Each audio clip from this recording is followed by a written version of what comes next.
ಟಾರ್ಚರ್ನಲ್ಲಿ ಯಾವ ರೀತಿ ಈ ಗ್ಯಾಂಗ್ ಟಾರ್ಚರ್ ಕೊಡುತ್ತೆ ಅಂತಂದರೆ, ಕರ್ಕೊಂಬರ್ತಾರೆ, ಶೆಡ್ನಲ್ಲಿ ಹಲ್ಲೆ ಮಾಡುವಾಗ ರೇಣುಕಾ ಸ್ವಾಮಿ ಚೀರಾಡ್ತಾನೆ. ದರ್ಶನ್ ಎಂಟ್ರಿ ಆಗಿಲ್ಲ ಇಲ್ಲಿ ತನಕ. ಹಲ್ಲೆ ಮಾಡುವಾಗ ಕೂಗಾಡ್ತಾ ಇದ್ದತ್ತೆ ಆರೋಪಿಗಳು. ಅವನು ಚೀರಾಡ್ತಾ ಇದ್ದ. ಈ ಪ್ರಾಣಿಗಳು ಅಂತ ಹೇಳ್ಬೇಡಿ, ಪ್ರಾಣಿಗಳು ಇವರಿಗಿಂತ ಚೆನ್ನಾಗಿರ್ತವೆ. ಇದು ಚೀರಾಡ್ತಾ ಇತ್ತಂತೆ. ಅದು ಯಾವ ನಶೆನ ಯಾವನು ಗೊತ್ತು. ಈ ಸದ್ದು ಕೇಳಿ ಗೇಟ್ ಕೀಪರ್ ಹೊರಗಿದ್ದ ಸೆಕ್ಯೂರಿಟಿ ಗಾರ್ಡ್ ಒಳಗೆ ಬಂದಿದ್ದ. ಅವ ಹಲ್ಲೆ ಮಾಡಿದ್ದನ್ನು ಕಣ್ಣಾರೆ ಕಂಡಿರ್ತಾನೆ ಸೆಕ್ಯೂರಿಟಿ ಗಾರ್ಡ್, ಪಟ್ಟಣಗೆರೆ ಶೆಡ್ನ ಸೆಕ್ಯೂರಿಟಿ ಗಾರ್ಡ್.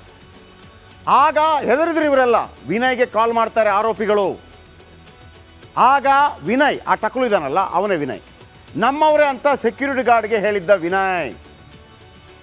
ಇವತ್ತು ಅದೇ ಸೆಕ್ಯೂರಿಟಿ ಗಾರ್ಡ್ ಐ ವಿಟ್ನೆಸ್. ಅಷ್ಟರಲ್ಲಾಗಲೇ ರೇಣುಕಾ ಸ್ವಾಮಿಗೆ ಒಂದು ಸುತ್ತು ಥಳಿತ ಮುಗಿದೋಗಿತ್ತು.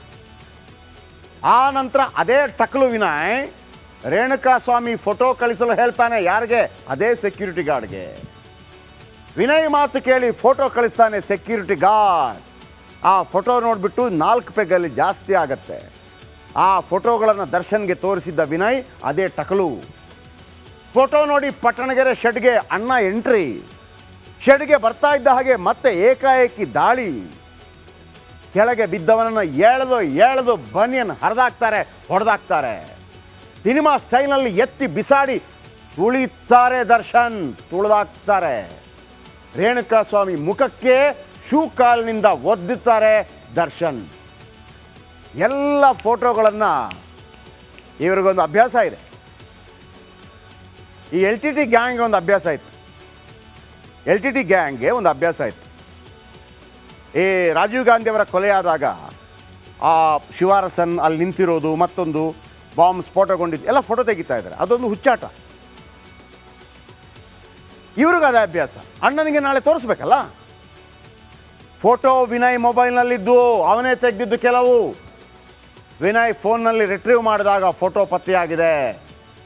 ದರ್ಶನ್ ಹಲ್ಲೆ ಮಾಡುವಾಗ ಫೋಟೋ ಕ್ಲಿಕ್ ಮಾಡಿದ್ದು ಇದೇ ಟಕಲು ವಿನಯ್. ಬಳಿಕ ಫೋಟೋವನ್ನು ಸಮತಾಗೂ ಕಳಿಸಿದ್ನ ವಿನಯ್. ಸಮತಾ ಯಾರು ಹೇಳಿ? ಪವಿತ್ರ ಗೌಡ ಜೊತೆ ಇರುವಂಥ ಆಕೆಯ ಫ್ರೆಂಡ್. ಆ ಫೋಟೋವನ್ನು ಸಹ ಪತ್ತೆ ಹಚ್ಚಿದ್ದಾರೆ ತನಿಖಾಧಿಕಾರಿಗಳು. ಈಗ ಎಲ್ಲ ರುಬಿಂಗ್. ಎಸ್, ಇನ್ನು ಪೊರ್ಕಿ ಗ್ಯಾಂಗ್ ಕ್ರೌರ್ಯ ಬಗೆದಷ್ಟು ಬಯಲಾಗ್ತಾ ಇದೆ. ರೇಣುಕಾ ಸ್ವಾಮಿ ನರಳಿ ಪ್ರಾಣ ಬಿಟ್ಟಿದ್ದಾನೆ. ಆದರೆ ಪಟ್ಟಣಗೆರೆ ಶೆಡ್ನ ಪಾಪಿಗಳು ಕೊಲೆ ಬಳಿಕ ಏನು ಮಾಡಿದ್ರು ಗೊತ್ತಾಯ್ತು, ಸತ್ತೋಗ್ಬಿಟ್ಟ ಅಂತೇಳಿ. ಆಮೇಲೆ ಏನು ಮಾಡಿದ್ರು? ಈ ಕ್ರೂರ ಪ್ರಾಣಿಗಳು ಏನು ಮಾಡ್ತು? ಇಲ್ಲಿದೆ ಸ್ಟೋರಿ.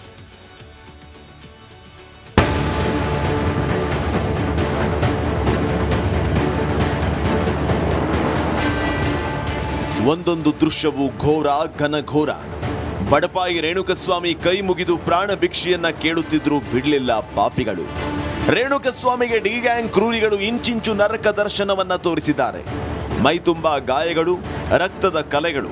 ನಿಜಕ್ಕೂ ಭಯಾನಕ. ಕಿಲ್ಲರ್ ಗ್ಯಾಂಗ್ನ ಕ್ರೌರ್ಯ ಬೆಚ್ಚಿ ಬೀಳಿಸುವಂತಿದೆ.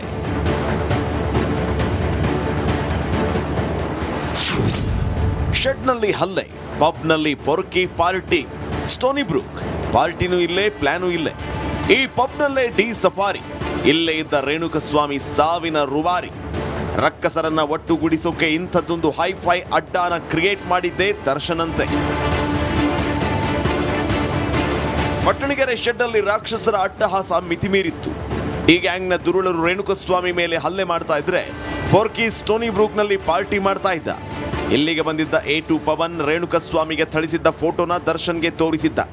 ಬಳಿಕ ಪಾರ್ಟಿಯಿಂದ ಎದ್ದು ಶೆಡ್ಗೆ ಬಂದಿದ್ದ ದಾಸ. ಕೊಲೆಗೂ ಮುನ್ನ, ಕೊಲೆ ನಂತರವೂ ಎಣ್ಣೆ ಪಾರ್ಟಿ. ಡೆವಿಲ್ ಗ್ಯಾಂಗ್ ಕೊಲೆಗೂ ಮುನ್ನ ಮತ್ತು ಕೊಲೆ ಬಳಿಕವೂ ಪಾರ್ಟಿ ಮಾಡಿದೆ. ಪಟ್ಟಣಗೆರೆ ಶೆಡ್ನ ರಕ್ಕಸರು ಸ್ಟೋನಿ ಬ್ರೂಕ್ನಲ್ಲಿ ಕಿಕ್ಕೇರಿಸಿಕೊಂಡಿದ್ರು. ಪಾರ್ಟಿಯಲ್ಲಿ ದರ್ಶನ್, ಚಿಕ್ಕಣ್ಣ, ವಿನಯ್, ಪ್ರದೋಷ್, ದರ್ಶನ್ ಮ್ಯಾನೇಜರ್ ನಾಗರಾಜ್, ಪವಿತ್ರಾಳ ಅಸಿಸ್ಟೆಂಟ್ ಪವನ್ ಕೂಡ ಇದರಲ್ಲಿ ಇದ್ರು.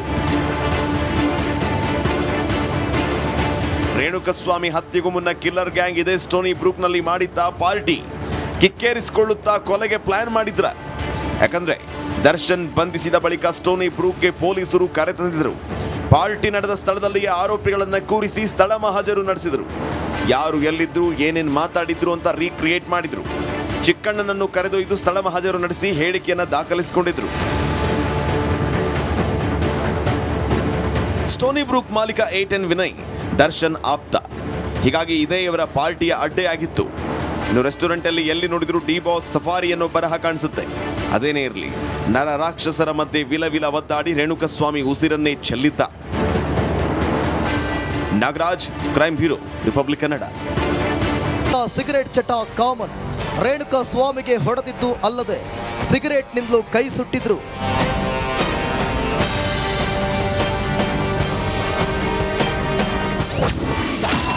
ಫೋಟೋ 8. ರೇಣುಕಾ ಸ್ವಾಮಿ ತಲೆ ಒಡೆದಿದ್ದು. ಅದ್ಯಾವ ಶಸ್ತ್ರದಿಂದ ಹೊಡೆದಿದ್ರೋ ಏನೋ, ರೇಣುಕಾ ಸ್ವಾಮಿಯ ತಲೆ ಒಡೆದಿತ್ತು. ನೆತ್ತಿಯಿಂದ ರಕ್ತ ಸೋರಿತ್ತು.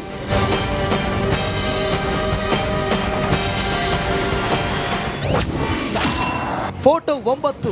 ರೇಣುಕಾ ಬೆನ್ನಿನ ತುಂಬಾ ಬರೆ. ದರ್ಶನ್ ಅಂಡ್ ಗ್ಯಾಂಗ್ ಕೈಗೆ ಒಂದು ಲಾಠಿ ಸಿಕ್ಕಿತ್ತು. ಅದೆಷ್ಟು ಹೊಡೆದಿದ್ರು ಅಂದ್ರೆ ಬೆನ್ನ ತುಂಬೆಲ್ಲ ಬರೆಗಳು ಬಿದ್ದಿದ್ವು.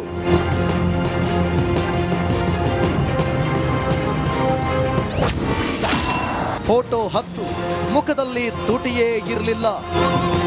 ಹಲ್ಲೆ ಮಾಡಿದ ಮರುದಿನ ರೇಣುಕಾ ಸ್ವಾಮಿ ಶವ ಸಿಕ್ಕಾಗ ಮುಖದ ಮೇಲೆ ತುಟಿಯೇ ಇರಲಿಲ್ಲ. ಕೊಲೆಗಾರರೇ ತುಟಿಯನ್ನ ಕತ್ತರಿಸಿದ್ರ ಇಲ್ಲವೇ ನಾಯಿಗಳು ಕಚ್ಚಿ ತಿನ್ನುವ ಗೊತ್ತಿಲ್ಲ.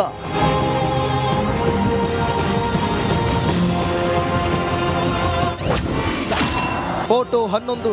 ಕಿವಿ ಕತ್ತರಿಸಿದ್ರ ರಾಕ್ಷಸರು. ರೇಣುಕಾ ಸ್ವಾಮಿ ಮುಖದ ಮೇಲೆ ತುಟಿಯೂ ಇರಲಿಲ್ಲ, ಅತ್ತ ಕಿವಿಯೂ ಇರಲಿಲ್ಲ. ಡಿ ಗ್ಯಾಂಗ್ ಕಿವಿ ಕತ್ತರಿಸಿತ್ತ. ಮತ್ತೇನಾದ್ರೂ ಆಯ್ತಾ ಅನ್ನೋದು ದೇವರೇ ಬಲ್ಲ. ಫೋಟೋ 12. ವೃಷಣ ಒಡೆದು ಹೋಗಿತ್ತು. ಈ ಫೋಟೋ ನೋಡಿದವರು ದರ್ಶನ್ ಅಂಡ್ ಗ್ಯಾಂಗ್ ಅನ್ನ ಯಾವತ್ತೂ ಕ್ಷಮಿಸಲಿಕ್ಕಿಲ್ಲ. ಕ್ರೂರತೆಗೂ ಒಂದು ಲಿಮಿಟ್ ಇರುತ್ತೆ. ಆದರೆ ವೃಷಣ ಚೀಲವನ್ನ ಒಡೆದು ಹಾಕುವಷ್ಟು ರಾಕ್ಷಸರಂತೆ ವರ್ತಿಸಿದ್ದು ಎಂಥವರನ್ನು ಬೆಚ್ಚಿ ಬೀಳಿಸುತ್ತೆ. ಫೋಟೋ 13. ಹೊಡೆದ ಲಾಠಿ ಮುರಿದಿತ್ತು. ಈ ಗ್ಯಾಂಗ್ ಹಲ್ಲೆಗೆ ಬಳಸಿದ್ದ ಲಾಠಿಯ ಮುಂಭಾಗ ಛಿದ್ರವಾಗಿತ್ತು. ಆ ಲಾಠಿಯನ್ನು ಕ್ರೂರಿಗಳು ಅಲ್ಲೇ ಶೆಡ್ ಅಲ್ಲಿ ಬಿಟ್ಟಿದ್ರು.